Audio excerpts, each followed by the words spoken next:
लखनऊ में कल हुई हिंसा के मामले में अब तक 150 लोगों को गिरफ्तार किया गया है। इसके अलावा पुलिस की छापेमारी लगातार जारी है। आरोपियों की वीडियोग्राफी के जरिए पहचान की जा रही है। साथ ही लखनऊ में कई जगह पुलिस की गश्त जारी है। अगले 48 घंटे के लिए इंटरनेट को भी बंद किया गया है। अजीत हमारे सहयोगी फोन लाइन पर मौजूद है। अजीत, जिन 150 लोगों की गिरफ्तारी हुई है, कौन है ये लोग? देखिए, बिल्कुल ये वो लोग हैं जो इस पूरे उपद्रव में शामिल थे, जिन्होंने आगजनी की, जिन्होंने बाइकें जलाई, बैंस जलाई, बसें जलाई। उनको वीडियोग्राफी और सीसीटीवी के जरिए पुलिस ने अरेस्ट किया और 150 लोगों की गिरफ्तारी की गई और लगभग 200 लोगों को डिटेन किया गया, हिरासत में लिया गया, उनसे पूछताछ की जा रही है। उसके अलावा यूपी के लगभग 20 जिलों में इंटरनेट सेवाएं बंद कर दी गई हैं और लगातार जो दबिश का दौर है वो जारी है, क्योंकि आज का दिन काफी महत्वपूर्ण होगा उत्तर प्रदेश पुलिस के लिए, उत्तर प्रदेश सरकार के लिए, कि आज का दिन कम से कम कंट्रोल कर लिया जाओ। अभी कमोबेश स्थिति यह है कि कंट्रोल की स्थिति है, लेकिन आज क्योंकि जुमे की नमाज है, लिहाजा पूरे पुलिस प्रशासन की नजर उस पर है, क्योंकि जो लखनऊ के कई सारे जो इमाम बाड़े हैं, जो मस्जिदें हैं जहां पर नमाज होनी, उन धर्म गुरुओं से जो अधिकारी हैं वो बात कर रहे हैं कम से कम शांति की अपील की जाए, और जो लोग हैं वो घरों से अब निकलना शुरू कर दिए हैं। तो निश्चित तौर पर जो लखनऊ की सड़कें हैं वो जो सुबह सुनसान थी, थोड़ा अब चहल पहल जरूर दिखने लगा, लेकिन अभी भी चुनौती टली नहीं और पुलिस की तरफ से जो दबिश दी जा रही है, लगातार दिया जा रहा है, चिन्हित किया जा रहा है, लोगों की गिरफ्तारी की जा रही है, उनसे पूछताछ की जा रही है, क्योंकि खुद मुख्यमंत्री योगी आदित्यनाथ ने साफ कर दिया है कि जिन लोगों ने हिंसा के नाम पर आगजनी और संपत्तियों को नुकसान पहुंचाया है, उनकी संपत्तियों को बेच करके उस पैसे से जो भरपाई की जाएगी। तो कार्रवाई का जो दौर है वो जारी, और सीएम ने देर रात वीडियो कॉन्फ्रेंसिंग करके स्पष्ट तौर पर कह दिया है कि हम किसी को छोड़ेंगे नहीं और बदला लिया जाएगा इस पूरी हिंसा का, जिन्होंने साजिशन इस पूरी हिंसा को फैलाया और अमन चैन को नुकसान पहुंचाने की कोशिश की है। जसप्रीत, बिल्कुल अजीत, नजर बनाए रखिए आप। बेंगलुरु में नागरिकता कानून के विरोध में हो रहे प्रदर्शन के समय एक अलग नजारा दिखा। बेंगलुरु टाउन हॉल पर चल रहे विरोध प्रदर्शन के समय जब प्रदर्शनकारियों ने जगह खाली करने से इनकार कर दिया, तो बेंगलुरु सेंट्रल के डीसीपी चेतन सिंह राठौर ने कुछ ऐसा किया कि सभी प्रदर्शनकारियों को वहां से जाना पड़ा। चेतन सिंह राठौर ने माइक हाथ में लेकर मोर्चा संभाला और प्रदर्शनकारियों से चले जाने की अपील की। इसके बाद उन्होंने राष्ट्रगान गाना शुरू किया, जिसमें उनका साथ प्रदर्शनकारियों ने भी दिया। इसके बाद सभी लोग वहां से चले गए। छुपा हुआ कोई भी बदमाश हम आंखों से टेस्ट नहीं कर सकते, वो हम में से ही कोई छुपा होगा और उसने इसका फायदा उठा लिया तो पीटेंगे हम सब। अब अगर मुझ पे भरोसा है, तो मैं एक गाना गाऊंगा और उस गाने में मेरे सारे देशवासी मेरे साथ खड़े होंगे।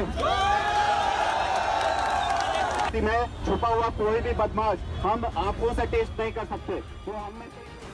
महाराष्ट्र के पालघर में तेज हवाओं की वजह से नाव मछुआरों से भरी एक नाव समंदर में पलट गई। नाव की पलटते ही आसपास मौजूद मछुआरे अपनी नाव लेकर इन मछुआरों को बचाने के लिए दौड़ पड़े। समंदर में डूबे मछुआरों को निकालने की कोशिश तेज कर दी। बताया गया कि जो नाव डूबी उसमें 11 मछुआरे सवार थे। निर्भया केस में दोषियों के वकील एपी सिंह को दिल्ली हाईकोर्ट से तगड़ा झटका लगा। हाईकोर्ट ने गलत जानकारी देने और कोर्ट को गुमराह करने पर वकील एपी सिंह के ऊपर 25,000 रुपए का जुर्माना लगाया।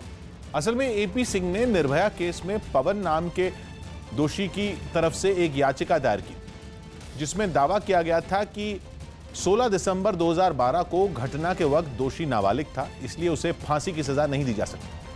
कोर्ट ने याचिका में दी गई जानकारी को गलत पाया और उसे खारिज करते हुए वकील पर जुर्माना लगा दिया। साथ ही हाई कोर्ट ने दिल्ली बार काउंसिल को वकील एपी सिंह पर कार्रवाई करने के आदेश भी दिए।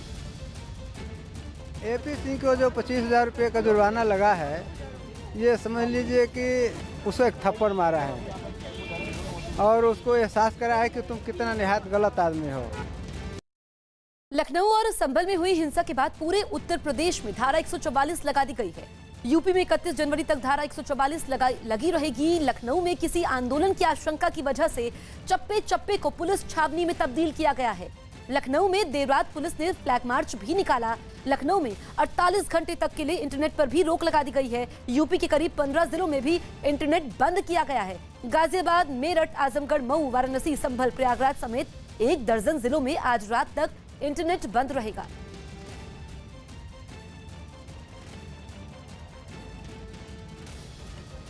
नागरिकता संशोधन कानून के विरोध में देश भर में हो रहे प्रदर्शन के बीच दिल्ली के राजघाट पर इसके समर्थन में प्रदर्शन किया गया। इस प्रदर्शन में पाकिस्तान, अफगानिस्तान और बांग्लादेश से आए कई शरणार्थी शामिल थे। जिन्होंने इस कानून का समर्थन करते हुए सरकार के फैसले पर अपनी खुशी जाहिर की। प्रदर्शनकारियों ने हाथों में कई तख्तियां भी ले रखी थीं, जिनके जरिए प्रधानमंत्री नरेंद्र मोदी और अमित शाह को इस कानून के लिए धन्यवाद दिया गया। इसके अलावा कई लोग वहां तिरंगा भी लहरा रहे थे। हम लोग अफगानिस्तान से आए हुए हैं, 91 से आए हुए हैं। हम लोग को अब तक नेशनलिटी नहीं मिली हुई है, तो अब जो ये बिल पास हुआ है उसकी खुशी में हम लोग इधर आए हुए हैं। इन शरणार्थियों ने देश भर के लोगों से इस कानून के खिलाफ विरोध न करने की अपील की। प्रदर्शन कर रहे लोगों में बड़ी संख्या में महिलाएं और बच्चे भी शामिल थे। नागरिकता संशोधन कानून के खिलाफ पूरे देश में हो रहे विरोध प्रदर्शन के बीच मुंबई में एबीवीपी के छात्रों ने नागरिकता संशोधन कानून और एनआरसी के समर्थन में प्रदर्शन किया। यही नहीं, हाथों में बैनर और पोस्टर लेकर एबीवीपी के छात्रों ने मार्च भी निकाला और नागरिकता संशोधन कानून और एनआरसी का विरोध करने वालों से शांति बनाए रखने की अपील की। एबीवीपी के इस प्रदर्शन में फिल्म निर्माता अशोक पंडित भी शामिल हुए, जिन्होंने नागरिकता संशोधन कानून और एनआरसी के विरोध में देश भर में हो रहे प्रदर्शन को गलत ठहराया। विरोध करना डेमोक्रेटिक राइट है आपका, लेकिन देश को जलाना, लोगों को मारना, गोलियां चलानी, एसिड बॉम्ब फेंकना, पत्थर मारना पुलिस पर लोगों पे, ये कानून नहीं कहता।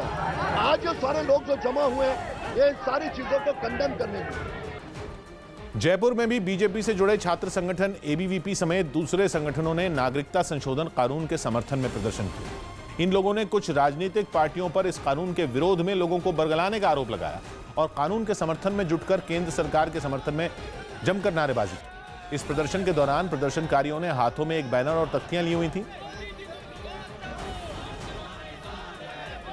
जिनके जरिए नागरिकता संशोधन कानून का समर्थन किया गया। साथ ही इन लोगों ने केंद्र के फैसले की सराहना करते हुए मुस्लिम समुदाय के लोगों को ये यकीन भी दिलाया कि इस कानून से उन्हें कोई नुकसान नहीं है।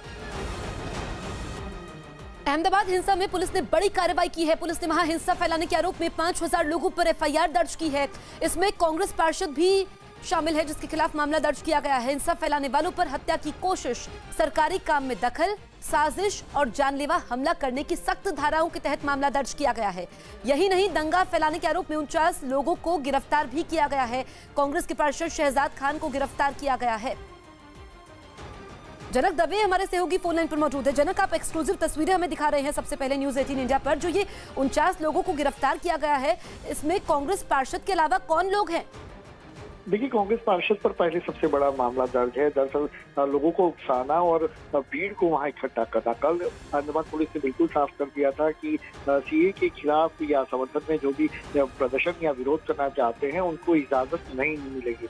आम लोग हैं, उनको किसी भी तरीके की तकलीफ न हो, इसके चलते अहमदाबाद पुलिस ने फैसला लिया था। लेकिन शाम को जो शाह आलम जो टोलना का इलाका है, वहां पर एक साथ भीड़ को इकट्ठा किया गया और जो पार्षद है, कांग्रेस पार्षद पर जो आरोप लगा है कि कांग्रेस पार्षद शाह ने वहां पर लोगों को इकट्ठा किया और उसके बाद भीड़ ने ही बिल्कुल दंगाई का स्वरूप ले लिया और पुलिस को सीधा निशाना बनाया। तस्वीरों में अपने आप देख सकते हैं कि पुलिस पर किस तरीके से बर्बरता से हमला किया गया। ऐसे में पुलिस अब किसी को बख्शने के मूड में नहीं दिख रही है। पुलिस ने देर रात को 5000 से लोगों के खिलाफ मामला दर्ज किया है और उसमें सबसे प्रथम जो नाम है उसमें जो कांग्रेस के पार्षद है उनका नाम लिखा गया और उनको गिरफ्तार भी किया है। उनके साथ 49 लोग हैं, वो उनके करीबी या कहें कि उनके जो साथी थे, जो भीड़ का हिस्सा थे, उनको पकड़ा गया है। साथ ही में अब जो बाकी जो वीडियोज में जिन लोग पथराव कर रहे हैं पुलिस पर, उनको आइडेंटिफाई किया जा रहा है। अहमदाबाद क्राइम ब्रांच को विशेष तौर पर ये काम दिया गया है कि जो वीडियो में देखे जो दंगाई और जो पथराव कर रहे थे पुलिस पर, उनको एक एक करके आइडेंटिफाई किया जाए और उनको गिरफ्तार किया जाए। चूंकि सरकार ने बिल्कुल साफ कर दिया, पुलिस ने, प्रशासन ने साफ कर दिया कि आप विरोध अपने शांतिपूर्ण तरीके से, लोकशाही में शांतिपूर्ण तरीके से विरोध करने का सबको अधिकार है, लेकिन इस तरीके से आप हिंसक रूप से हिंसक रूप करेंगे, ये अलाउ नहीं होगा और आज और इस मामले में ज्यादा गिरफ्तारियां हो सकती है। जबकि बिल्कुल, तो यहाँ पर शासन प्रशासन सख्त है। 5000 लोगों के खिलाफ एफआईआर और 49 लोगों की गिरफ्तारी अब तक। नागरिकता कानून को लेकर मचे घमासान के बीच बीजेपी के प्रदेश अध्यक्ष स्वतंत्र देव सिंह ने कांग्रेस समेत दूसरे विपक्षी दलों पर निशाना साधा है। स्वतंत्र देव ने कहा कि पाकिस्तान, बांग्लादेश में बसे अल्पसंख्यकों की बहू बेटियां सुरक्षित नहीं है और कांग्रेस लोगों को गुमराह कर रही है। फारसी, हिंदू, सिख, ईसाई और बौद्ध वो कुकर्मों के हाथ जो पाकिस्तानी, हिंदुस्तानी और बांग्लादेश के जो लोग उन बेटियों को नोच रहे हैं, उनको वहीं छोड़ दिया जाए और हिंदुस्तान में आवे तो हिंदुस्तान में शरण न मिले। माननीय मोदी जी के अलावा कौन शरण दे सकता है? योगी जी के अलावा कौन शरण दे सकता है? ये बिल पास हुआ है उन जो उत्पीड़न जिस अल्पसंख्यक का उस देश के अंदर हो रहा है, पाकिस्तान बांग्लादेश, उनको संरक्षण के लिए है। ये तो गुमराह कर रहे हैं नौजवानों को, और पूरा देश इस बिल के साथ है। मुंबई पुणे एक्सप्रेस हाईवे पर केमिकल से भरे एक टैंकर में भीषण आग लग गई। बताया गया कि हादसे के वक्त टैंकर की रफ्तार ज्यादा थी, जिसकी वजह से वो बेकाबू होकर हाईवे से 30 फीट नीचे गिर गया, जिसके बाद उसमें आग लग गई और कुछ ही देर में आग ने पूरे टैंकर को अपनी चपेट में ले लिया। ये आग इतनी भीषण थी कि उसकी लपटें कई फीट ऊपर तक उठने लगी। जहां जहां टैंकर में रखे केमिकल का असर हुआ, वहां वहां आग लग गई और एक साथ 3 जगहों से आग के शोले निकलते हुए दिखाई दिए। इतना ही नहीं, हाईवे से 30 फीट नीचे गिरे टैंकर की आग को बुझाना दमकल कर्मचारियों के लिए भी आसान नहीं रहा। आग बुझाने में जुटे कर्मचारियों ने करीब 3 घंटे तक मेहनत की, जिसके बाद आग पर काबू पाया गया। लेकिन जब तक वो आग पर काबू पाते, टैंकर जलकर राख हो चुका था। अच्छी बात यह रही कि आग लगते ही टैंकर के ड्राइवर को किसी तरह बाहर निकाल लिया गया, जिससे उसकी जान बच गई।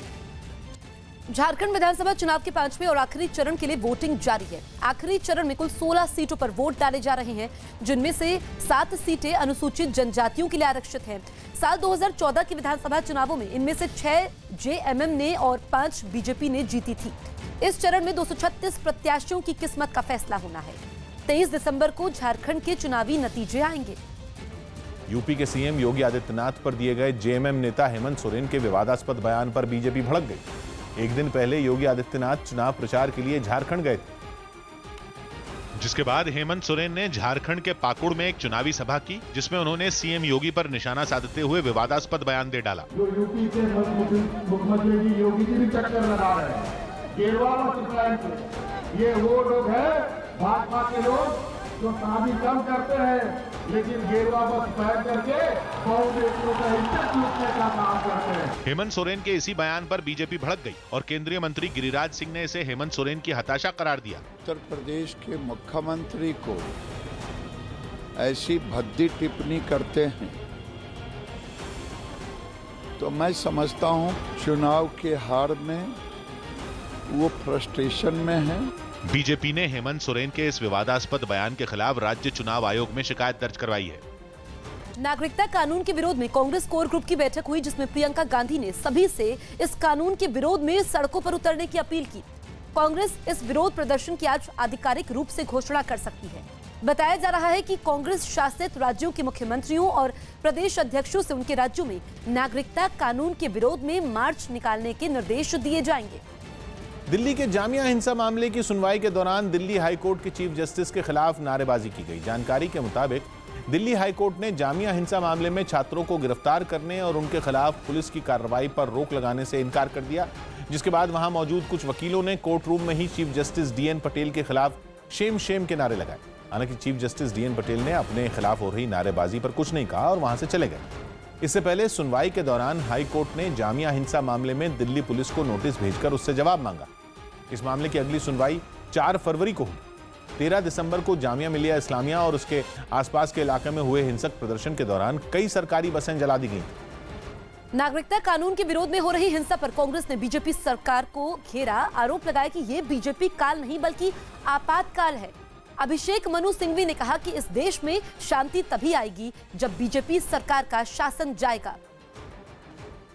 ये भाजपा काल नहीं, ये देश का अघोषित आपातकाल है, जिसको नॉर्मलसी के नाम पे चलाया जा रहा है। जैसा मैंने कहा, वही परिभाषा है नॉर्मलसी की जो आपने अपनाई कश्मीर में, वो आप भारत के अन्य भागों में अपना रहे हैं। हर ओर दोस्तों हिंसा का माहौल दिखाई देता है। देश में शांति इसलिए तभी आएगी जब इस सरकार को बताया जाएगा कि ये देश से जाने का समय आ गया है। नागरिकता संशोधन कानून पर देश भर में मचे बवाल के बीच गुजरात के द्वारका में रहने वाली पाकिस्तान की एक मुस्लिम महिला को भारत की नागरिकता मिल गई। इस महिला का जन्म 1976 में भारत में हुआ था, लेकिन पाकिस्तान में शादी करने के बाद उसकी भारतीय नागरिकता रद्द हो गई। लेकिन पाकिस्तान में कुछ साल रहने के बाद वो फिर भारत लौट आई, जिसके बाद उसने भारतीय नागरिकता दोबारा पाने के लिए अर्जी डाली, जिसे सरकार ने मंजूरी दे दी।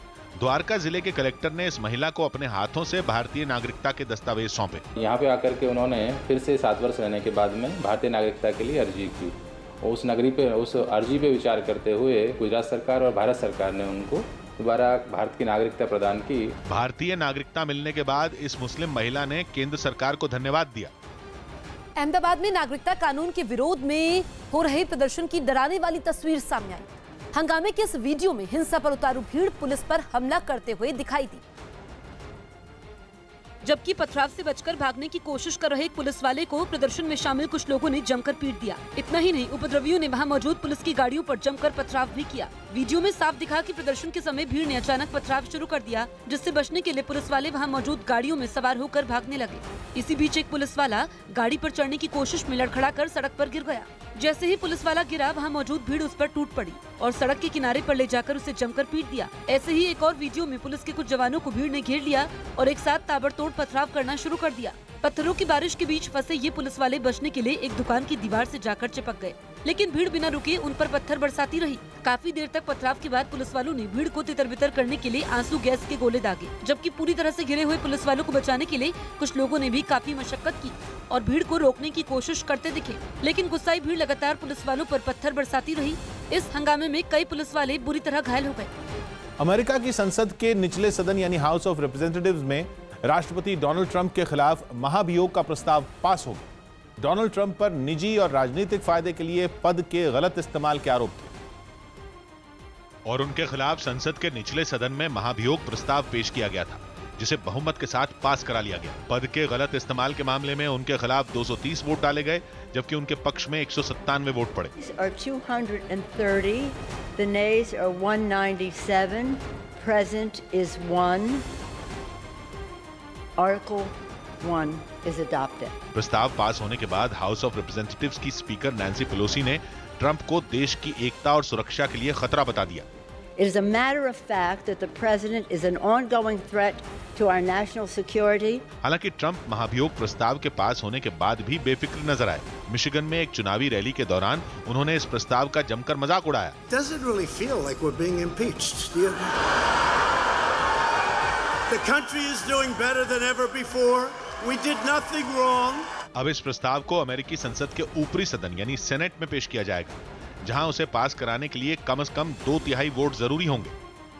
और यही वजह है कि सेनेट में इस प्रस्ताव का पास होना लगभग नामुमकिन माना जा रहा है, क्योंकि 100 सीटों वाली सेनेट में महाभियोग प्रस्ताव को पास करवाने के लिए डोनाल्ड ट्रंप के खिलाफ कम से कम 67 सांसदों को वोट करना होगा। लेकिन इस सदन में ट्रंप की पार्टी यानी रिपब्लिकन पार्टी का बहुमत है और यहां उनके 53 सांसद हैं, जबकि सेनेट में विपक्षी डेमोक्रेटिक पार्टी के 47 सांसद हैं। यानी जब तक ट्रंप की पार्टी के कम से कम 20 सांसद उनके खिलाफ वोटिंग नहीं करते, तब तक उन्हें राष्ट्रपति पद से नहीं हटाया जा सकता। और अगर ऐसा हुआ तो डोनाल्ड ट्रंप अमेरिका के इतिहास में ऐसे पहले राष्ट्रपति होंगे जिन्हें महाभियोग के जरिए पद से हटाया जाएगा। इससे पहले केवल 2 राष्ट्रपतियों, एंड्रू जॉनसन और बिल क्लिंटन के खिलाफ महाभियोग लाया गया था, लेकिन दोनों ही बार वो प्रस्ताव सेनेट में गिर गए थे और उन्हें पद से नहीं हटाया जा सका था। दिल्ली के सीलमपुर और जाफराबाद में 3 दिन पहले हुई हिंसा के कई वीडियो सामने आए। दावा किया गया कि टिकटॉक पर वायरल हो रहे ये वीडियो हिंसा के समय के हैं, जिसमें आंसू गैस का गोला गिरते ही वहां अफरा तफरी मच गई और प्रदर्शन कर रहे लोग इधर उधर भागने लगे। इसी बीच जोरदार धमाका हुआ, जिसके बाद चीख पुकार मच गई और एक आदमी का हाथ बुरी तरह से जख्मी हो गया। इस वीडियो में दावा किया गया कि पुलिस के दागे गए आंसू गैस के गोले से ये आदमी घायल हुआ, जबकि पुलिस ने आरोपों से इनकार करते हुए दावा किया कि पेट्रोल बम फेंकने के समय बम इस आदमी के हाथ में फट गया। सीलमपुर में हुए हंगामे की दूसरे वीडियो में हंगामा और पथराव करते हुए भीड़ सड़क पर दौड़ते हुए दिखाई दी। जिस वक्त ये हंगामा हो रहा था, 2 बसें स्कूल के बच्चों को लेकर वहां से गुजर रही थी, लेकिन प्रदर्शन कर रहे लोगों ने इस बस और उसमें बैठे बच्चों पर भी कोई ध्यान नहीं दिया और स्कूल बस पर भी पथराव किया। स्कूल बस के भीड़ के बीच फंसते ही दिल्ली पुलिस के कई जवान सड़क के दूसरी तरफ से तुरंत बस के पास पहुंचे और सुरक्षा घेरा बनाकर दोनों बसों को हंगामे के बीच से सुरक्षित निकाल दिया। ऐसे ही एक और वीडियो में हंगामे से डरे हुए कुछ बच्चों ने पुलिस थाने में घुसकर अपनी जान बचाई। बताया गया कि इन बच्चों को पुलिस वालों ने सुरक्षित ऑफिस में बिठाया और उनके परिवार वालों को बुलाकर उन्हें घर भेज दिया। दिल्ली और दूसरे राज्यों में हिंसा और तनाव के बीच बिहार में भी नागरिकता संशोधन कानून पर काफी हंगामा हुआ। लेफ्ट पार्टियों की तरफ से बुलाए गए बिहार बंद में कई जगहों पर तोड़फोड़ और हिंसा हुई। इसके अलावा ट्रेनों को भी निशाना बनाया गया। और बिहार में ऐसा किसी एक जगह पर नहीं हुआ। राजधानी पटना से लेकर कई दूसरे जिलों में हालात खराब रहे। लेफ्ट पार्टियों के इस प्रदर्शन को पप्पू यादव की जन अधिकार पार्टी का भी समर्थन मिला, पर पप्पू यादव के समर्थकों ने सड़कों पर उतरते ही अपना आपा खो दिया। नागरिकता संशोधन कानून के खिलाफ पार्टी का प्रदर्शन तोड़फोड़ और हंगामे में बदल गया।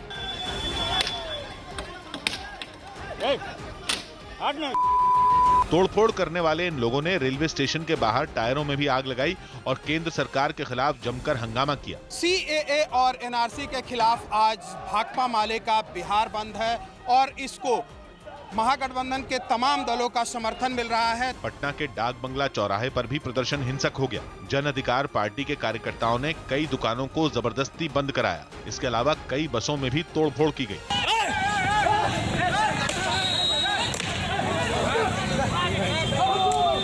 डाक बंगला चौराहे पर हुए इस हंगामे में खुद पप्पू यादव भी शामिल रहे। उन्होंने पार्टी समर्थकों के साथ हाथों और पैरों में बेड़ियां डालकर प्रदर्शन किया। ये कैद कर दिया गया देश के आत्मा को, देश की मानवता को, ये कैद कर दिया गया। इस हंगामे में CPI और CPM के भी कार्यकर्ता बड़ी संख्या में शामिल हुए और केंद्र सरकार से नागरिकता संशोधन कानून वापस लेने की मांग की। बिहार में ज्यादातर जगहों पर इस कानून का विरोध करने के लिए तोड़फोड़ और हिंसा का सहारा लिया गया, जिसमें मुकेश साहनी की विकासशील इंसाफ पार्टी के कार्यकर्ता भी पीछे नहीं रहे। काम पर जाने के लिए घर से निकले लोगों पर हमला किया गया। इसके अलावा ट्रेनों को भी निशाना बनाया गया। पटना में बड़ी संख्या में प्रदर्शनकारी ट्रेनों पर चढ़कर बैठ गए। शर्ट उतारकर प्रदर्शन किया गया और नागरिकता संशोधन कानून को काला कानून बताकर नारेबाजी की गई। सब लोगों ने राजधानी में टर्मिनल पर रेल रोकने का काम किया है ताकि जो केंद्र में बैठी हुई जो निकम्मी सरकार है, जो बहरी सरकार है, उसके कान में जुड़ेंगे। आरा में तो प्रदर्शनकारियों और पुलिस वालों के बीच हाथापाई भी हुई। इससे वहां तनाव का माहौल पैदा हो गया। और कुछ ऐसे ही हालात हाजीपुर में भी देखे गए। हाजीपुर में पप्पू यादव के समर्थक सड़कों पर डेरा डालकर बैठ गए, जिससे वहां लंबा जाम लग गया और एक के पीछे एक कई गाड़ियां और ट्रक फंसे दिखे। इन तस्वीरों से साफ पता चला कि लोगों को इस प्रदर्शन से किस कदर परेशान होना पड़ा। लेकिन इस परेशानी का तो प्रदर्शनकारी मजा लूटते दिखे। वहां नाच भी हुआ और गाने भी बजाए गए। मतलब जैम लगाकर लोगों को परेशान करके और सड़कों पर नाच गाना करके नागरिकता संशोधन कानून का विरोध किया गया।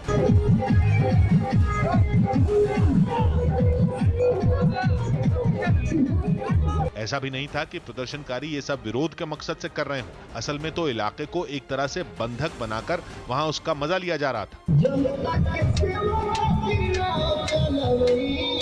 बिहार बंद के दौरान हुए इस प्रदर्शन ने लोगों को काफी गुस्से से भर दिया। हालांकि लेफ्ट पार्टियों और पप्पू यादव ने दलील दी कि उनके किसी भी समर्थक ने पूरे दिन में कोई हंगामा नहीं किया। उत्तर भारत में शीतलहर और कोहरे की वजह से दिल्ली NCR में भी तापमान गिर गया। दिल्ली में भीषण सर्दी से लोग परेशान हैं। धूप नहीं निकलने से लोगों की परेशानी और बढ़ गई। सुबह घूमने निकलने वाले लोग सर्दी की वजह से घरों के अंदर ही रहने को मजबूर हैं। घने कोहरे की वजह से सड़कों पर चल रही गाड़ियों की रफ्तार भी थम गई। सीरिया के इदलिब में विद्रोहियों के ठिकानों पर किए गए हवाई हमलों में 9 लोगों की मौत हो गई। सीरिया और रूस की तरफ से इदलिब के अलग अलग इलाकों में लगातार हवाई हमले किए जा रहे हैं, जिनमें कई रिहायशी इलाकों को भी निशाना बनाए जाने का दावा किया गया। आसमान में मंडरा रहे कुछ विमान और हेलीकॉप्टर इमारतों पर बम बरसाते नजर आए।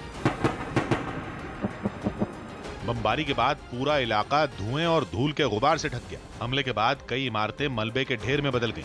कई इमारतों में तो आग लग गई। हमले के फौरन बाद राहत बचाव में जुटी संस्थाओं के लोग भी मदद के लिए पहुंचे और तबाह हो चुकी इमारतों में फंसे लोगों को निकालने का काम शुरू किया गया। जोधपुर में तापमान 10 डिग्री से नीचे चला गया। राजस्थान के जोधपुर में तापमान 10 डिग्री से नीचे जाने के बाद लोगों को सर्दी से बचने के लिए अलाव का सहारा लेना पड़ा। यूपी के सोनभद्र में अनपरा पावर प्लांट में भीषण आग लगने से करोड़ों रुपए का नुकसान हो गया। हालांकि गनीमत रही कि हादसे में किसी की जान नहीं गई। जोधपुर कोर्ट ने काले हिरण के शिकार के मामले में फंसे सलमान खान को 7 मार्च को कोर्ट में पेश रहने का आदेश दिया। पंजाब के लुधियाना में एक तेज रफ्तार SUV कार ने बेकाबू होकर एक महिला को टक्कर मार दी, जिससे महिला गंभीर रूप से घायल हो गई। केंद्रीय मंत्री प्रकाश जावड़ेकर ने नागरिकता कानून और NRC को लेकर देश में हो रहे विरोध प्रदर्शन और हिंसा के लिए कांग्रेस और आम आदमी पार्टी को जिम्मेदार माना। बिहार के मुंगेर में बंद के समय कुछ लोगों ने रात को मशाल लेकर नागरिकता कानून और NRC के खिलाफ प्रदर्शन किया। पश्चिम बंगाल के मेदिनीपुर में गुरुद्वारे की ग्रंथि पर एक पूर्व कर्मचारी ने जानलेवा हमला कर दिया। हमलावर नौकरी से निकाले जाने से खफा था। बिहार के बगहा में बीडीओ दफ्तर और पीएचसी अस्पताल में 2 अजगर निकलने से हड़कंप मच गया, जिन्हें पकड़कर जंगल में छोड़ दिया गया। राजस्थान के कोटा में एक महिला ने एक दुकान से कपड़े चुराकर अपनी साड़ी में छिपा लिए, जिसका वीडियो वहां लगे सीसीटीवी में रिकॉर्ड हो गया। कोलकाता में आईपीएल के 13वें सीजन के लिए हुई नीलामी में 8 टीमों ने कुल 62 देसी और विदेशी खिलाड़ियों को खरीदा। आईपीएल के 13वें सीजन में सबसे महंगे खिलाड़ी के तौर पर ऑस्ट्रेलिया के गेंदबाजी ऑलराउंडर पैट कमिंस बिके, जिन्हें कोलकाता नाइट राइडर्स ने 15 करोड़ 5 लाख रुपए में खरीदा। मानसिक तनाव से जूझकर लौटे ऑस्ट्रेलिया के आक्रामक ऑलराउंडर ग्लेन मैक्सवेल को किंग्स 11 पंजाब ने 10.75 करोड़ रुपए में खरीद लिया। नागरिकता संशोधन कानून के विरोध में लेफ्ट पार्टियों ने देश भर में बंद बुलाया और दिल्ली में लेफ्ट के कई नेताओं ने प्रदर्शन भी किया। इस प्रदर्शन के लिए लेफ्ट पार्टियों के नेता दिल्ली के मंडी हाउस इलाके में जुटे और प्रदर्शन में शामिल वृंदा करात और सीताराम येचुरी समेत सभी नेताओं ने नारेबाजी कर अपना विरोध जताया।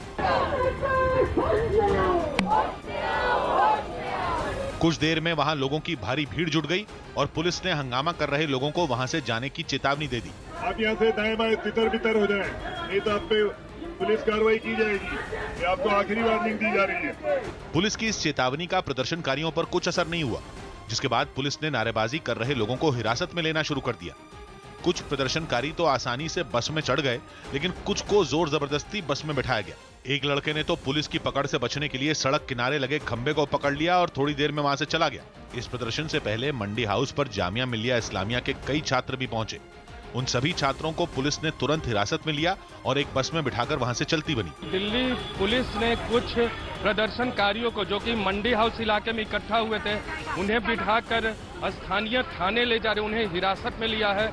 कुछ देर बाद जब वहां कई प्रदर्शनकारी जुटे तो पुलिस की मुश्किल ज्यादा बढ़ गई और उन सबको हिरासत में लेने के लिए कई बसें मंगवाई गईं।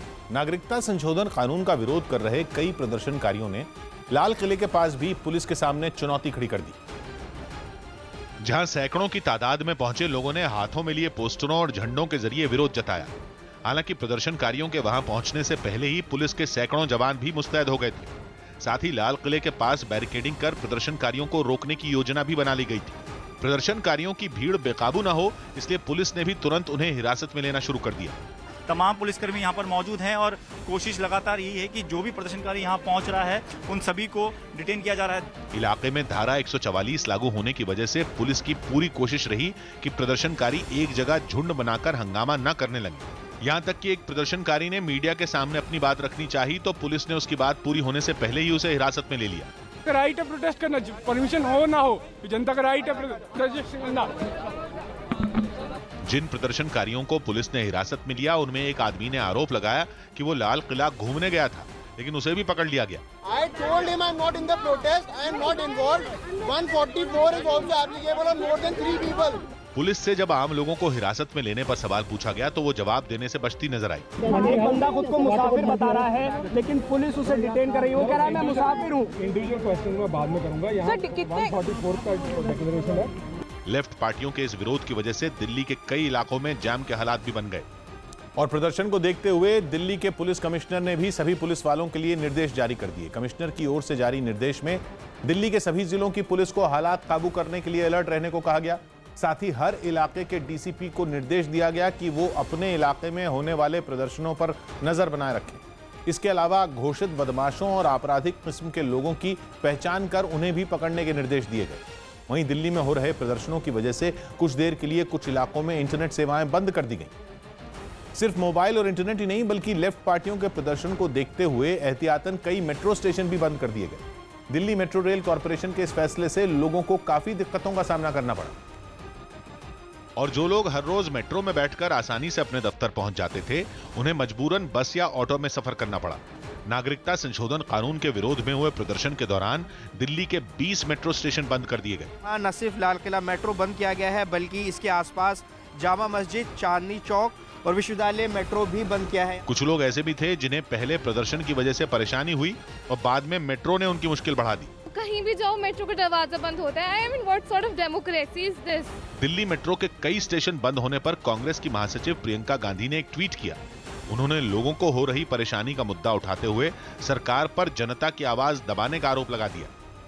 नागरिकता संशोधन कानून के विरोध की तस्वीर दिल्ली के जंतर मंतर पर भी दिखी, जहां लेफ्ट से जुड़े छात्र संगठन ने केंद्र सरकार के खिलाफ अनोखा प्रदर्शन किया। और इनमें कुछ छात्र अपने हाथों में रस्सियां बांधकर एक कतार में खड़े हो गए। वहीं एक दूसरा छात्र सेव डेमोक्रेसी लिखा पोस्टर लिए हुए था, जिसके पूरे शरीर पर रस्सियां बंधी थी। कुछ लोग ऐसे भी दिखे जो इन लोगों के पीछे हाथ उठाए खड़े थे। बिना कुछ बोले इन लोगों ने इस अनोखे तरीके से लोगों का ध्यान अपनी ओर खींचा।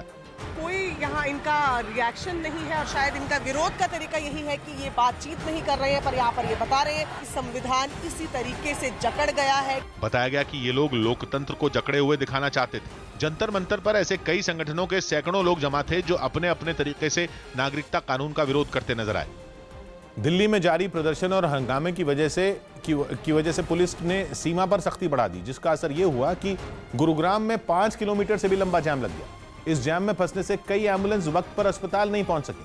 पुलिस की गाड़ियां फंस गईं, दफ्तर के लिए निकले लोग फंस गए और ये हालात 1-2 घंटे नहीं बल्कि कई घंटों तक बने रहे, जिसकी वजह से दिल्ली और गुरुग्राम के बीच अफरा तफरी का माहौल बन गया। दिन के 1 बजे के आसपास दिल्ली गुरुग्राम एक्सप्रेसवे की जो तस्वीरें सामने आईं, वो और भी डराने वाली रहीं। एक के पीछे एक कई गाड़ियां और ट्रक फंसे नजर आए। 5 किलोमीटर से भी लंबा जाम लग गया। मतलब दिल्ली से गुरुग्राम जाने वाला रूट पूरी तरह बंद हो गया। अगर हम गुरुग्राम की बात करें तो गुरुग्राम दिल्ली एक्सप्रेसवे आज पूरी तरह से पैक हो चुका है, क्योंकि दिल्ली बॉर्डर पर दिल्ली पुलिस के जवान लगातार जो हरियाणा की तरफ से वाहन जा रहे हैं उनकी गहनता से चेकिंग की। इस समय की बड़ी खबर आपको बता दें लखनऊ से। लखनऊ में कल हुई हिंसा के मामले में अब तक 200 लोगों को गिरफ्तार किया गया है, जबकि 300 लोगों को हिरासत में लिया गया है। इसके अलावा पुलिस की छापेमारी लगातार जारी है। आरोपियों की वीडियोग्राफी के जरिए पहचान की जा रही है। साथ ही लखनऊ में कई जगह पुलिस की गश्त जारी है। अगले 48 घंटे के लिए इंटरनेट को बंद किया गया है। तो यहाँ पर गिरफ्तारियों का दौर जारी है। अजीत हमारे सहयोगी फोन लाइन पर मौजूद है। अजीत, अब 200 लोगों की गिरफ्तारी हो चुकी है, क्या सभी लोगों की पहचान हो पाई है?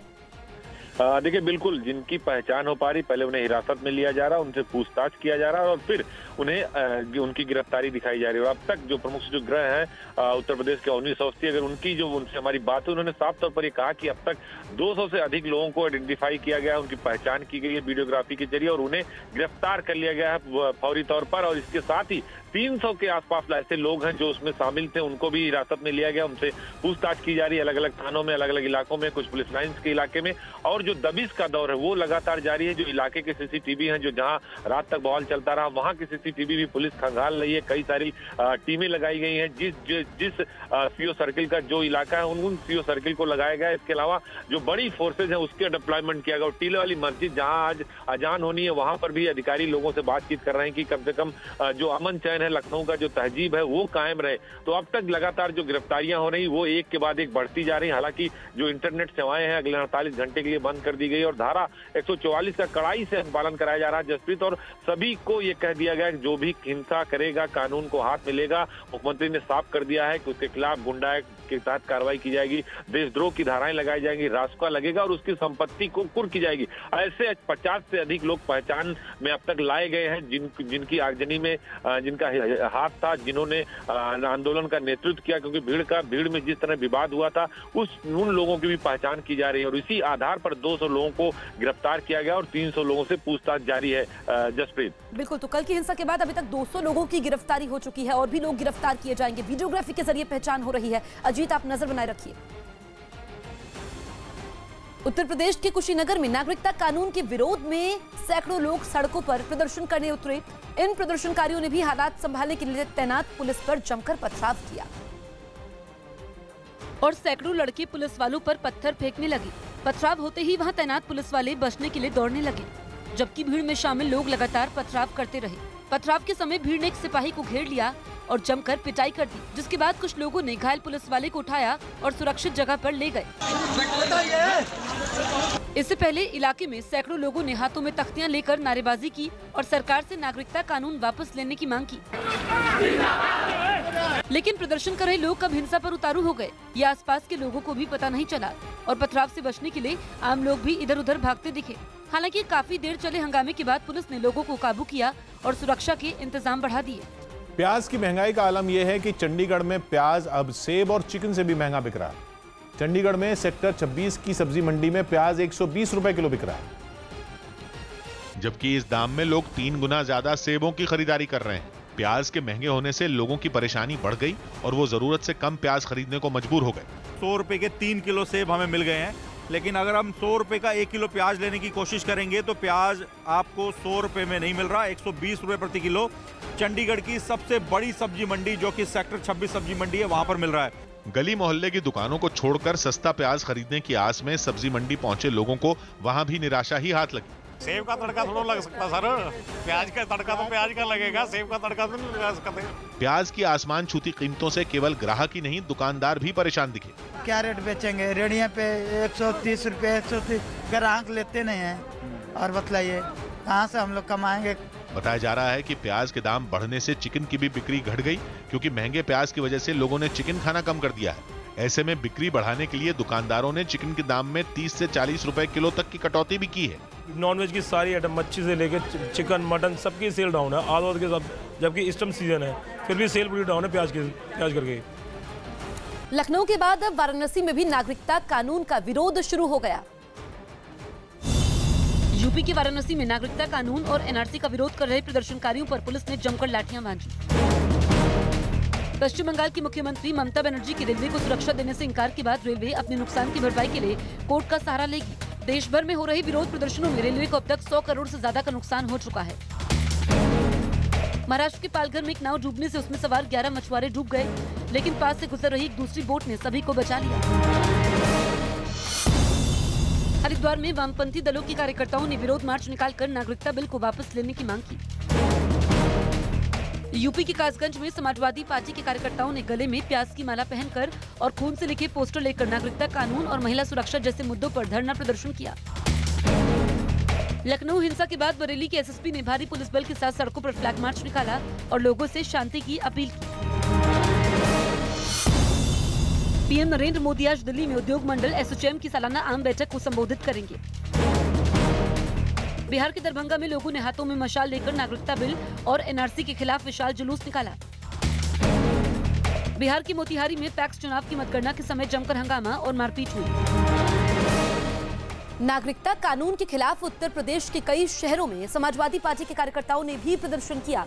समाजवादी पार्टी के कार्यकर्ताओं ने सरकार पर महंगाई रोकने में नाकाम होने और लोगों में फूट डालने का आरोप लगाया, जिसमें समाजवादी पार्टी के सांसद आजम खान भी शामिल हुए और सरकार के खिलाफ जमकर नारेबाजी की।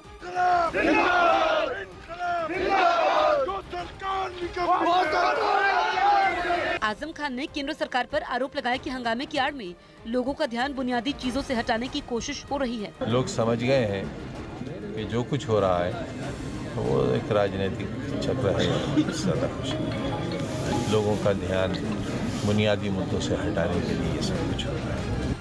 उज्जैन के मंदिरों में देवी देवताओं की मूर्तियों को ठंड से बचाने के लिए पुजारियों ने उन्हें गर्म कपड़े पहना दिए।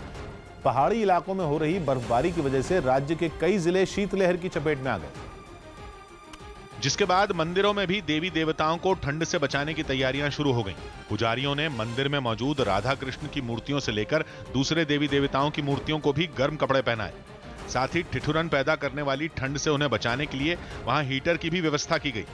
आप लोग आते हैं और भगवान प्रसन्न नजर आते हैं तो आप अपना खोया हुआ संबंध उनसे जोड़ पाते हैं, इसलिए ये हमारा दायित्व भी है कि हम भगवान को प्रसन्न रखें। ऐसा ही नजारा मथुरा के राधा वल्लभ मंदिर में भी देखने को मिला, जहां राधा कृष्ण की मूर्तियों को ठंड से बचाने के लिए कई इंतजाम किए गए और उन्हें गर्म कपड़े पहनाने से लेकर मंदिर में अंगीठी भी जलाई गई ताकि मूर्तियों को ठंड से बचाया जा सके। यही नहीं, गर्मी बनाए रखने के लिए मूर्तियों के पीछे कंबल भी बिछाए गए। देवी देवताओं के लिए इन इंतजामों को देखकर श्रद्धालु भी काफी खुश दिखे। श्रृंगार है राधा रानी का, आज उनको भी बहुत प्यारे गर्म वस्त्रों से सजाया गया है और उनके पास जो अंगीठी रखी है उससे भी उनको गर्म सेक दे रहे हैं। इतना ही नहीं, मंदिर के एक पुजारी ने तापमान में और गिरावट आने पर दिन में भोग भी ज्यादा बार लगाने की बात कही। चरम सीमा पे होती है ठंड, उस समय ये 3 बार भोजन हो जाता है राधा वल्लभ लाल का। मंदिरों में मूर्तियों को गर्म कपड़ों से सजा देखकर श्रद्धालुओं ने घर में मौजूद मूर्तियों के लिए भी बाजार से गर्म कपड़े खरीदने शुरू कर दिए। पंजाब के लुधियाना में तेज रफ्तार कार ने एक महिला को जोरदार टक्कर मार दी। महिला को टक्कर मारने की यह घटना वहां लगे सीसीटीवी कैमरे में रिकॉर्ड हो गई। जिसमें साफ दिखा कि एक तेज रफ्तार कार अचानक से बेकाबू हो गई और सीधे महिला से आकर टकरा गई। इस हादसे से पहले वहां सब कुछ सामान्य था और उस सड़क पर महिला अकेली जा रही थी। इस बीच महिला के पीछे से आ रही एक तेज रफ्तार कार स्पीड ब्रेकर को पार करने के बाद बेकाबू हो गई और महिला से टकराते हुए एक मकान के बाहर बनी दीवार से जाकर टकरा गई। तेज रफ्तार कार से टक्कर लगते ही महिला कई फीट दूर जाकर गिरी और बेहोश हो गई। हादसे के बाद गाड़ी के अगले हिस्से से धुआं उठने लगा, जबकि गाड़ी में सवार 2 लोग भी नीचे उतरे और धुआं कम होने के बाद फिर गाड़ी में जाकर बैठ गए, जिसके बाद उन्होंने गाड़ी मोड़ने की कोशिश की, लेकिन जब वो स्टार्ट नहीं हुई तो ये दोनों कार सवार फिर नीचे उतरे और सड़क पर गिरी महिला की तरफ गए और उठाने की कोशिश की। नागरिकता संशोधन कानून के विरोध में असम में जो हिंसा हुई थी उसके पीछे एक उग्रवादी संगठन की सोची समझी साजिश थी। ये जानकारी खुफिया एजेंसियों ने दी, जिसके मुताबिक 11 और 12 दिसंबर को असम में हिंसा भड़काने में उग्रवादी संगठन ULFA united liberation front of Assam का हाथ था। बताया गया कि असम के लोटाकुल इलाके में 12 दिसंबर को जो हिंसक प्रदर्शन हुए थे उनमें उल्फा के जनरल सेक्रेटरी अनूप चेतिया और मेंबर प्रदीप सैकिया भी शामिल थे। खुफिया एजेंसियों के मुताबिक असम में हिंसा भड़काने के लिए उल्फा ने प्रदर्शनकारियों को हथियार भी मुहैया करवाए थे। हालांकि हिंसक प्रदर्शनों के बाद से ही खुफिया एजेंसियां अलर्ट पर हैं और ऐसे संगठनों पर लगातार नजर बनाए हुए हैं जिन पर हिंसा भड़काने की आशंका है। रेलवे अब जल्द ही यात्रियों को हवा से बना हुआ पानी बेचेगी।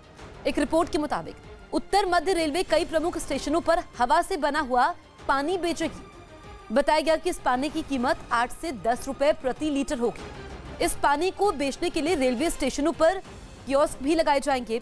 मेघदूत तकनीक से बनाए जाने वाले इस पानी को सेहत के लिए भी काफी सुरक्षित बताया गया। इस तकनीक की मदद से रेलवे गर्मियों के दिनों में पानी की कमी से होने वाली मुश्किल से भी आसानी से निपट सकता है। भारत में शीतलहर और कोहरे की वजह से दिल्ली एनसीआर में भी तापमान गिर गया। दिल्ली में भीषण सर्दी से लोग परेशान हैं। धूप नहीं निकलने से लोगों की परेशानी और ज्यादा बढ़ गई है। सुबह घूमने निकलने वाले लोग सर्दी की वजह से घरों के अंदर ही रहने को मजबूर हैं। घने कोहरे की वजह से सड़कों पर चल रही गाड़ियों की रफ्तार भी थम गई।